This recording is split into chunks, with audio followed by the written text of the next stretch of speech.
Assalamualaikum warahmatullahi wabarakatuh. Perkenalkan, nama saya Tiwan Nur Mausah dari Prodi Manajemen kelas B sore. Alhamdulillah, atas izin Allah saya bisa menyelesaikan tugas ujian tengah semester 1 yang diampu oleh dosen Roza Yenita MPD dengan materi kedudukan pembukaan Undang-Undang Dasar 1945 dalam sistem ketenegaraan Republik Indonesia. Kedudukan pembukaan Undang-Undang Dasar 1945 dalam sistem ketenegaraan. Materi pembelajarannya yang pertama, pembukaan Undang-Undang Dasar 1945 Negara Kesatuan Republik Indonesia. Kedua, pokok pikiran pembukaan Undang-Undang Dasar 1945. Yang ketiga, kedudukan pembukaan dalam Undang-Undang Dasar 1945. Yang keempat, makna setiap alinea dalam pembukaan Undang-Undang Dasar 1945, bahwa sesungguhnya kemerdekaan itu ialah hak segala bangsa dan oleh sebab itu maka penjajahan di atas dunia harus dihapuskan karena tidak sesuai dengan peri kemanusiaan dan peri keadilan.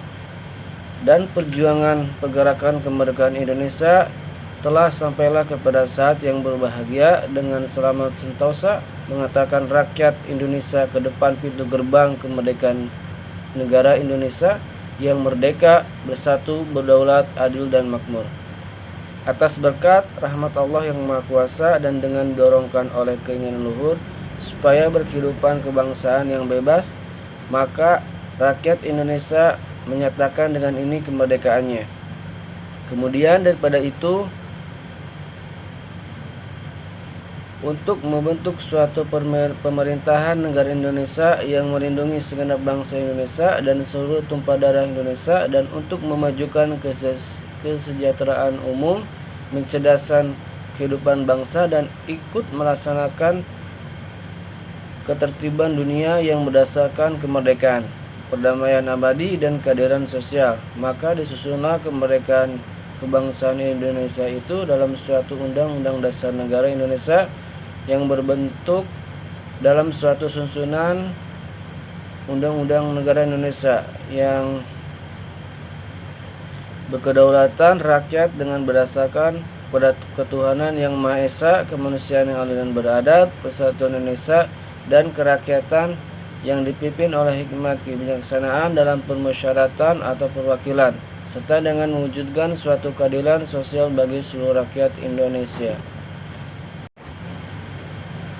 Hakikat pembukaan Undang-Undang Dasar 1945. 1. Pembukaan Undang-Undang Dasar 1945 merupakan pernyataan kemerdekaan yang terperinci dengan memuat pokok-pokok pikiran tentang adanya cita-cita luhur. Hal ini menjadi semangat pendorong ditegakkannya kemerdekaan dalam bentuk negara Indonesia merdeka, berdaulat, bersatu, adil dan makmur dengan berdasarkan atas kerohanian Pancasila.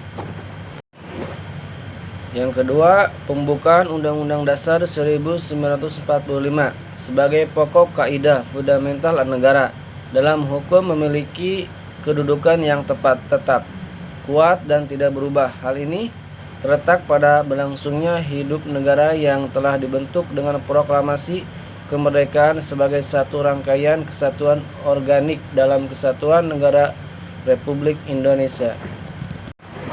Yang ketiga, pembukaan Undang-Undang Dasar 1945 menurut hierarki tertib hukum adalah peraturan yang tertinggi merupakan dasar hukum diadakannya Undang-Undang Dasar Negara, sehingga terjalin adanya hubungan kausal organik antara pembukaan Undang-Undang Dasar 1945 dengan pasal-pasalnya. Pokok pikiran pembukaan Undang-Undang Dasar 1945. 1. Negara melindungi segenap bangsa Indonesia dengan seluruh tumpah darah Indonesia dengan berdasarkan atas persatuan dengan mewujudkan keadilan sosial bagi seluruh rakyat Indonesia.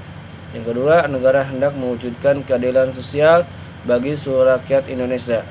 Yang ketiga, negara yang berkedaulatan berdasar atas kerakyatan dan pemusyawaratan atau perwakilan. Yang keempat, negara berdasar atas ketuhanan yang Maha Esa menurut kedudukan pembukaan dalam Undang-Undang Dasar 1945. 1. Dalam hubungan dengan tertib hukum Indonesia, maka pembukaan mempunyai kedudukan yang terpisah dari batang tubuh Undang-Undang Dasar. Yang kedua, dalam hubungan dengan kedudukan pembukaan sebagai pokok kaidah negara yang fundamental, maka pembukaan mempunyai kedudukan yang lebih tinggi daripada batang tubuh Undang-Undang Dasar. Dengan perkataan lain, 1. Pembukaan merupakan tertib hukum tertinggi dan terpisah dari batang tubuh Undang-Undang Dasar. 2. Pembukaan merupakan pokok kaidah negara yang fundamental yang menentukan adanya undang-undang itu. Yang ketiga, pembukaan terbawa oleh kedudukannya sebagai pokok kaidah negara yang fundamental, mengandung pokok-pokok pikiran yang oleh Undang-Undang Dasar harus diciptakan atau dituangkan dalam pasal-pasalnya. Makna setiap alinea dalam pembukaan. Alinea 1. Makna objektif universal, yaitu kemerdekaan adalah hak segala bangsa, dan makna subjektifnya tekad yang tumbuh dari bangsa Indonesia, yaitu menghapuskan penjajahan karena tidak sesuai dengan peri kemanusiaan dan peri keadilan. Alinea yang kedua, perjuangan bangsa Indonesia telah sampai pada saat yang menentukan. Kemerdekaan bukanlah tujuan akhir. Pernyataan tentang cita-cita negara yang didirikan, yaitu negara Indonesia yang merdeka, bersatu, berdaulat, adil, dan makmur. Alinea yang ketiga, pernyataan kemerdekaan Indonesia yang didorong oleh nilai luhur bangsa yang bermartabat dan mempunyai harga diri sebagai bangsa yang sederajat dengan bangsa lain di dunia. Motivasi spiritual religiusnya, yaitu pengakuan bangsa Indonesia bahwa kemerdekaan Indonesia merupakan rahmat Allah, bukan semata-mata usaha manusia atau rakyat dan bangsa Indonesia. Alinea yang keempatnya, 1. Tujuan negara, yaitu melindungi segenap bangsa Indonesia dan seluruh tumpah darah Indonesia, memajukan kesejahteraan umum, mencerdaskan kehidupan bangsa, dan ikut melaksanakan ketertiban dunia berdasarkan kemerdekaan, perdamaian abadi, dan keadilan sosial. Yang kedua, ketentuan akan adanya Undang-Undang Dasar. Maka disusunlah kemerdekaan kebangsaan Indonesia dalam suatu Undang-Undang Dasar. Yang ketiganya, asas politik negara, yakni asas politik dalam negeri berkedaulatan rakyat. Negara Republik Indonesia yang berkedaulatan rakyat. Sedangkan asas politik luar negeri adalah bebas aktif.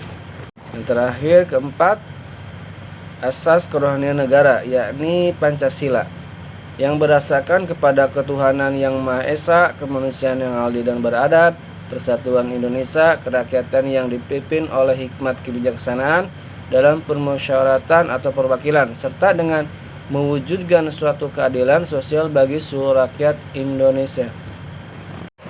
Alhamdulillah, presentasi yang saya sampaikan, mohon maaf atau ada kesalahan dari segi perkataan atau tulisannya, mohon maaf. Sekian dari saya. Waalaikumsalam warahmatullahi wabarakatuh.